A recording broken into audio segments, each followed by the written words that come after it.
Hi y'all, this is Larry from deep South Texas, and today we're going to install drip irrigation in our garden. It takes a number of parts to do it. It's a 1/2 inch hose here, and then 6-inch drip line, a whole bunch of parts. And we'll be going through those a little bit later. It doesn't take too much in the way of tools, just some garden clippers, a small pair of pliers, and the only kind of unique tool you probably don't already have is this hole punch that punches holes into this feeder tube. And I bought my drip irrigation system as a kit, and this came with it, so no problem. Well, let's get to it. I have done 3/4 of this garden already. I have 1/4 left, and that's what we're going to do today.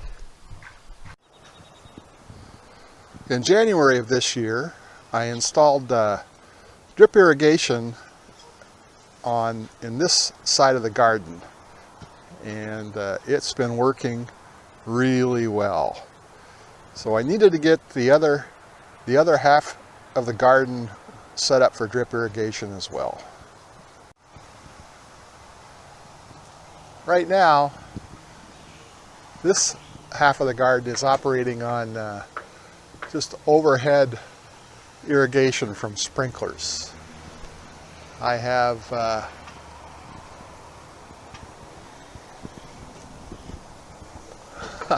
I can get this. I have a sprinkler head set up in each corner of the garden, and they sweep back and forth across the garden and keep everything watered. But now it's time to switch this part of the garden over to drip irrigation. I have done about 3/4 of it, and I have 1/4 of it left to do, and that's what we're going to do today.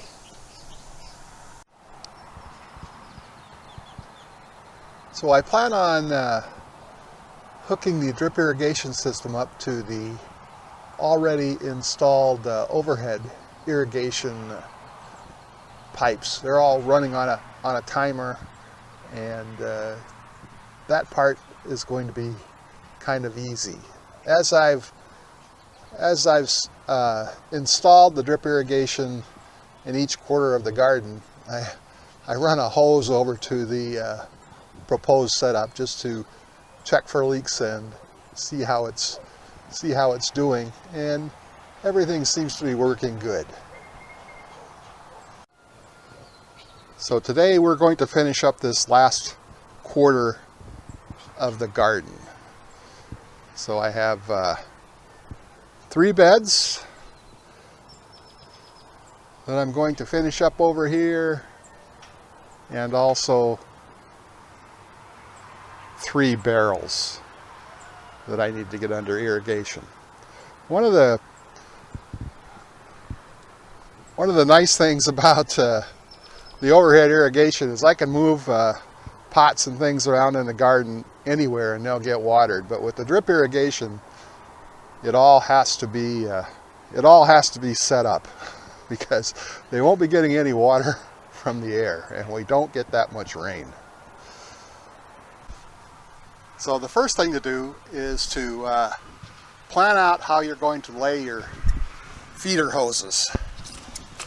So I've done that, and that's going to be sort of unique to each operation. But I'm going to lay mine out, and then I'm going to cut the hose to the approximate length that I want. Now, I'm going to cut them a little bit long to start with.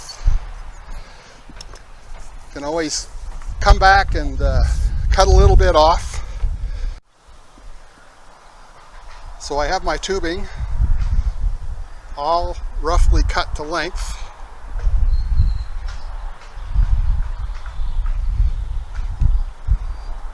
And now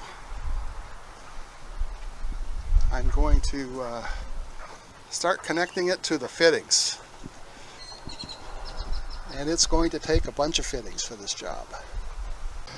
So, it's time to start putting the fittings on the tubing we cut. And the first fitting we're going to put on is a T that's going to go right down here.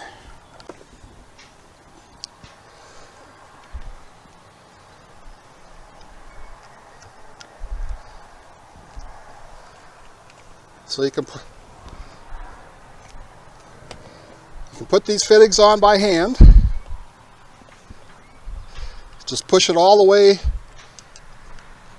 over the nub, and then you turn that down tight, and that won't come off of there.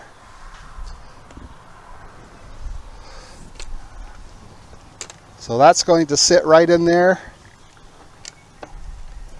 like that.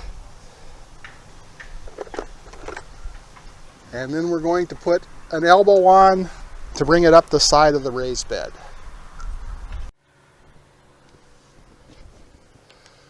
So we have a little piece of extra scrap tubing here.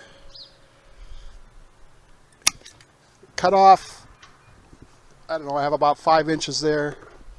It sort of depends upon how high your raised beds are, how you're going to do this, but we're going to start with that.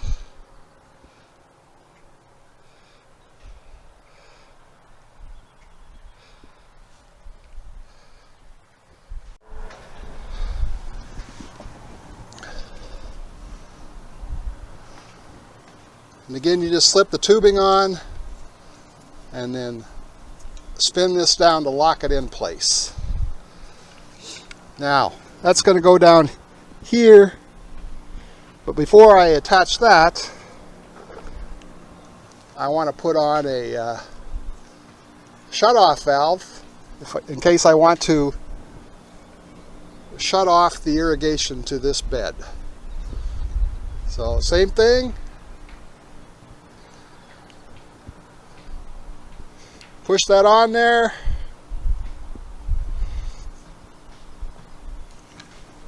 And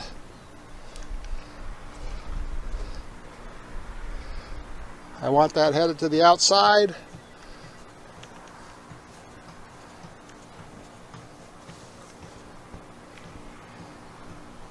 And twist that on.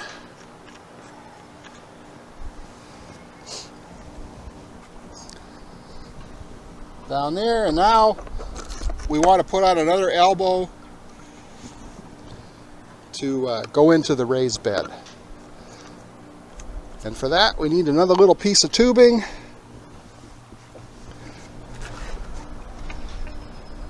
And since I'm going to bury this, I'm going to come up, a little bit taller than what I need, maybe an inch or so.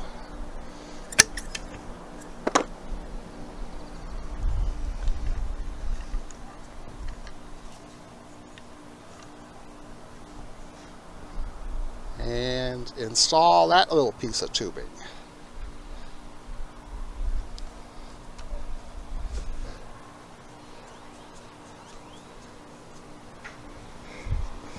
And lock that in place. I think I'm going to cut off about a ½ inch of this. And then we put on another elbow to take it over to the raised bed.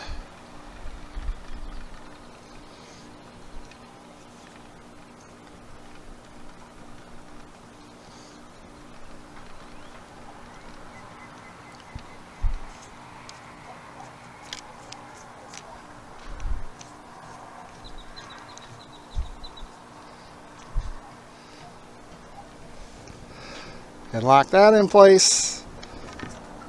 And now I think we're ready to hook it up to our T.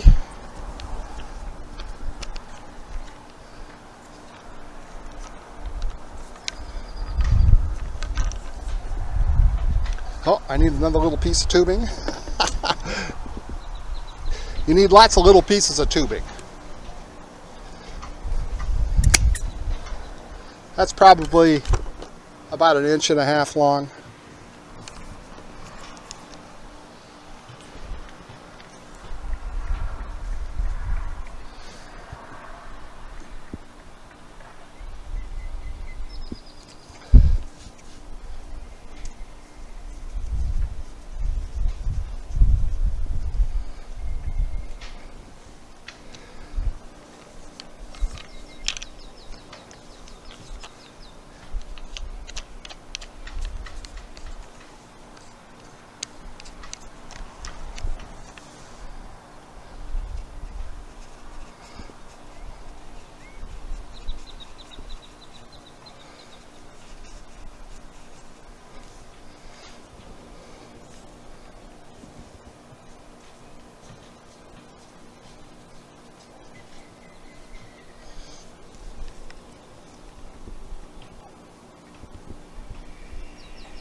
So that's going to fit in there like that. Again, it will be buried under the ground, down 1 inch or so in the ground, and this will lay on top of the raised bed right here.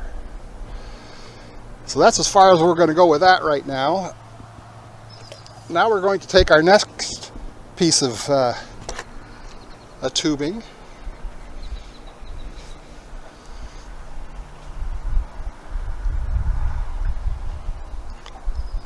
And this piece will take it over to the next raised bed.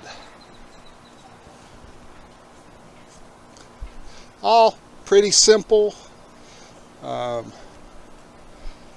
tools required here other than the clippers, the garden shears, which you already have. So that's going to go in there like that.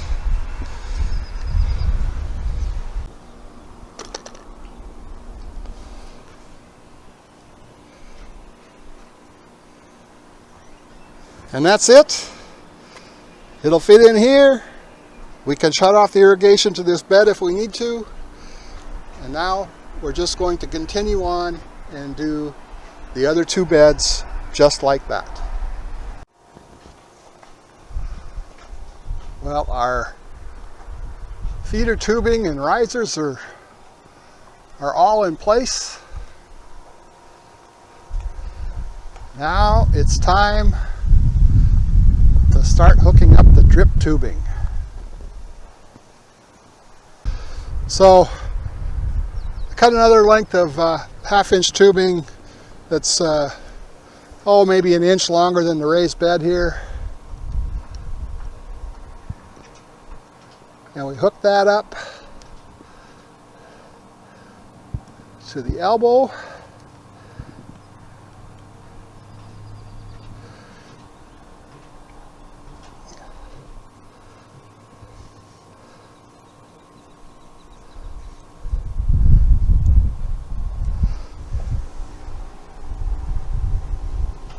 And then on the other end, we have this little device to close off the end of the tube. So you just take the tube, put this on first, one end, take the tube, bend it down, and push it through the end of the tube that way. And that will shut the water off there. Now, later on, once I have the tube buried, we'll take these and secure this tube to the raised bed. But I don't want to do that till I have this dug in to the ground so it gets the proper height.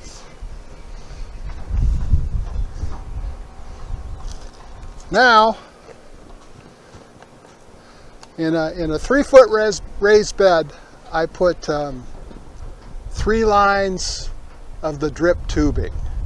I think in the in the intro I said the drip tubing was 6 inches, but it's a 1/4 inch tubing that has a drip emitter every 6 inches. So that's what I meant there. Anyway, so let's, since we're going to put 3 in here, let's put 1 in the middle. This doesn't have to be tremendously accurate.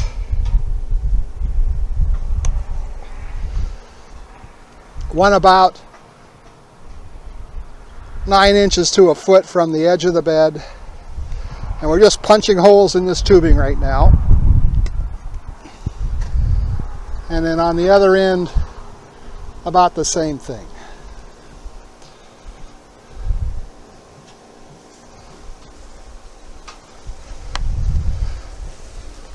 And that's where we're going to hook our drip tubing to. So as I said, the drip tubing has these emitters every 6 inches. And since the bed is 8 feet long, I need 16 emitters. So rather than take a tape measure and measure 8 feet, excuse me, I'm just going to count off 16 emitters. 2, 3, 4, 5, 6, 7, 8, 9, 10, 11, 12, 13, 14, 15, 16. And then I will cut it in the middle of the emitters. Then we get some more little parts here that allow us to hook up the drip tubing to this feeder hose. And this pushes in tightly to the drip tubing, and this is why I have a pliers. Now it's fairly warm out here today, so that went in pretty well. If it's cold out when you're installing this, you might want to get a cup of hot water to dip that tubing in before you try to put the barb in. And then we take that barb and snap it into place into the hole we punched.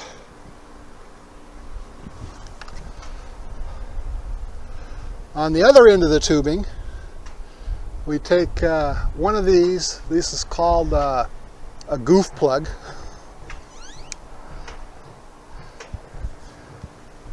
And we put that into the other end of the tube, the 1/4 inch tube, to block the flow of water. Same thing, just use the pliers and put it in there.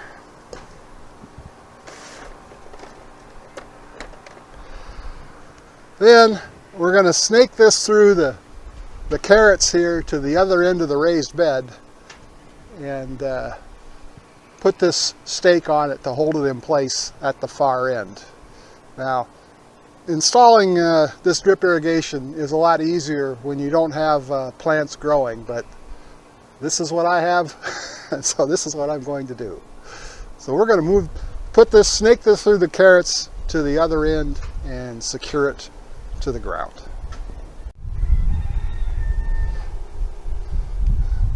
So I've snaked those drip lines through the carrots, attached my stake.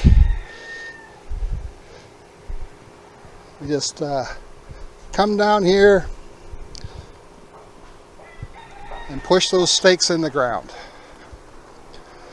That just holds the drip line in place so it's running where I want it.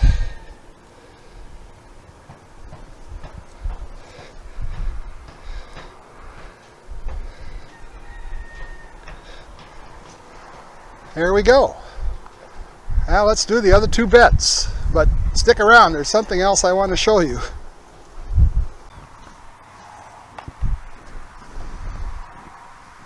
Now we need to do the barrels. I actually ran out of the goof plug, so I just wired this in shut. I'm really getting to the bottom of the barrel of all the stuff I ordered. So I have the 1/4-inch drip tubing with 8 emitters on this, and that's what I'm putting in the barrels. And we just stake this around in here in a circle.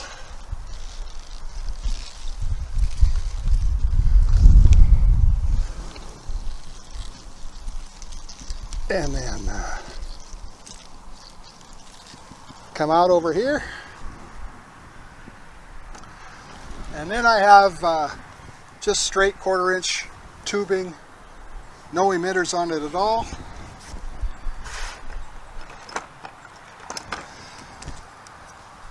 We're going to attach that to the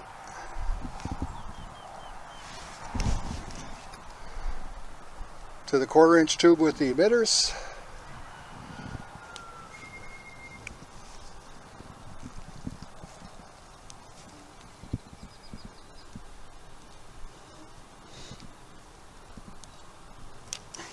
Like that. And then we're going to run that down to our feeder hose. About that long. We'll cut that off right there.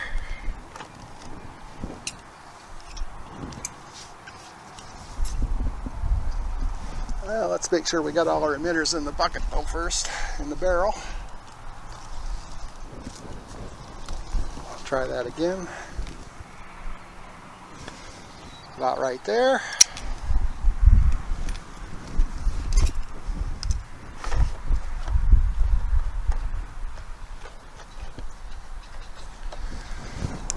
Put on another one of our connecting barbs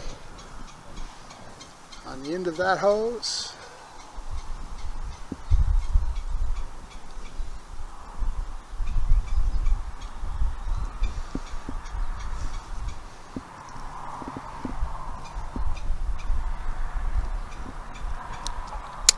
There we go.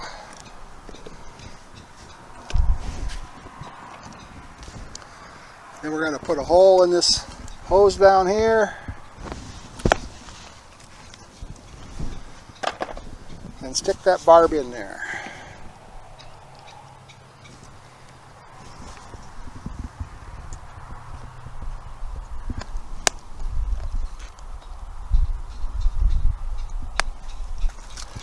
All right.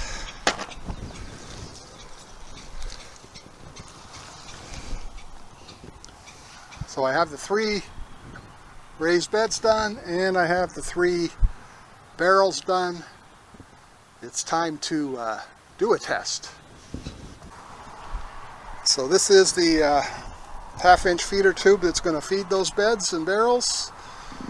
And then I have, I'm going to have an adapter on here that, right here. So on the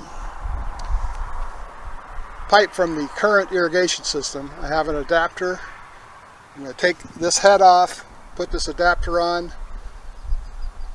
That goes to a pressure relief valve or anti-suction valve on here, and then a pressure regulator that regulates the water pressure at 25 psi.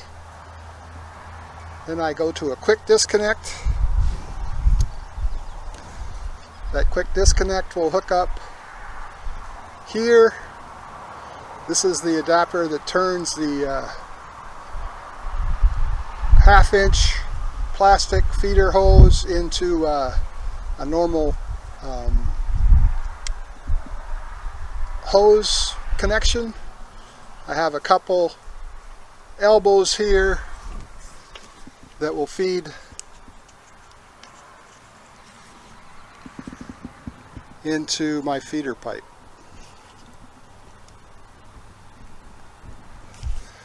So this whole thing will will set up here like this.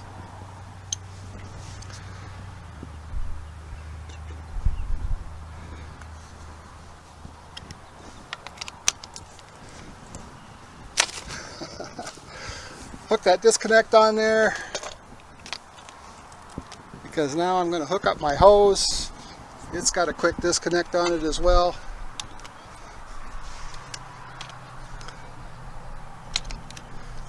And this is just used to test the system. So hopefully later on tonight I'll get this all hooked up, and tomorrow the whole garden will be running off of the drip irrigation. But let's turn the hose on and check out the performance. Check for leaks. So at the end of my feeder hose, I have a little adapter attached that has a cap on it. I'm going to take that cap off so that when I turn on the water, any debris inside the hose will flush out. There, I didn't see any debris come out. But this is also the point where I would drain the system in case we're going to get a freeze. Not too often here, but maybe more often for you. So I have one of these at the low point in each of the 4 zones I have here. So we can see water dripping in the carrot bed. You can see it dripping in this barrel, and it's working in this bed as well. Let's check the onions, and we have drip irrigation in the onions. Now if you're running off of well water or rainwater, I did receive this filter. I'm not using it. I'm running off of city water here, but pretty useful if you have a well or rainwater. The other item I wanted to mention is one of the reasons for going with this system was to automatically fertilize the garden. So I have here a tank where you can put a fertilizer mixer, and we can install it in line with these disconnects.